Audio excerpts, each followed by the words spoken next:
Pin ये देखा गया है कि कोविड इन्फेक्शन होने के बाद भी 99% लोग ठीक हो जाते हैं।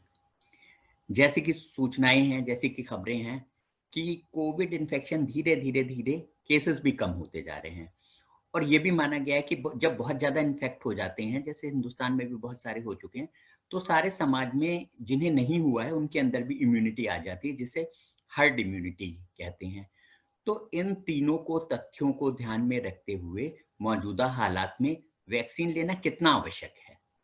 को कहना चाहता हूँ कि ये जो वायरस है ये बहुत ही अनप्रेडिक्टेबल है, इसमें कुछ भी आप प्रोडिक्शन नहीं कर सकते। फर्स्ट सेकंड, अभी भी ये नहीं कह सकते हम श्योरिटी के साथ कि सेकंड वेव नहीं आएगा। ज़्यादातर कंट्रीज़ में सेकंड वेव आ रहा है और भी ज़्यादा खतरनाक है, तो इस चांसेस को बिल्कुल रूल आउट नहीं कर सकते। अब ये देखिए कि ये जो वायरस है और ये जो बीमारी है बड़ा अनप्रेडिक्टेबल है, ये किसी को भी हो सकता है, चाहे वो यंग एथलीट हो उसको भी हो सकता है, एक 80 साल का बुजुर्ग हो उसको भी हो सकता है, एक 100 साल का व्यक्ति पूरी ठीक से वापस आ सकता है इस बीमारी से बच के। और ये भी हो सकता है कि 30 साल का व्यक्ति की डेथ हो जाए इस बीमारी से। तो इसमें किसको हो जाएगा और किसको नहीं ये कहना बड़ा मुश्किल है।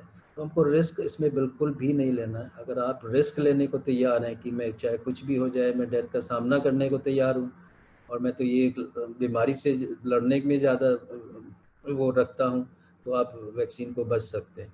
अब ये देखा गया कि इवन यंग एथलीट्स में भी हार्ट में प्रॉब्लम हो जा रहे हैं, और ये बीमारी ये ज़रूरी नहीं है कि लंग्स तक ही सीमित रहे, ये हार्ट में, ब्रेन में, किडनीज में, सब जगह इन्वॉल्व करती है। ब्रेन में इन्वॉल्वमेंट हो जाए तो आपकी याददाश्त, सोचने समझने की शक्तियाँ कम हो सकती हैं, फिट्स पड़ सकते हैं, वीकनेस आ सकती है। हार्ट में फाइब्रोसिस हो जाती है, सांस फूल सकती है, मसल्स का वीकनेस हो सकती है।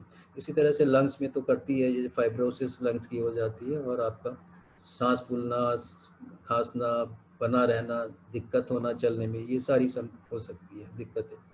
इसके अलावा जो अब और भी देखा गया है कि आप ये यौन क्षमता पे भी असर डालता है, और पुरुषों में खासतौर से इरेक्टाइल डिसफंक्शन भी नोटिस्ड है, मतलब यौन क्षमता भी आपकी प्रभावित हो सकती है। तो इतना क्यों सोचना है, आपको केवल इन बीमारियों से दूर रहने के लिए केवल एक शॉट लगाइए वैक्सीन का और स्वस्थ रहिए।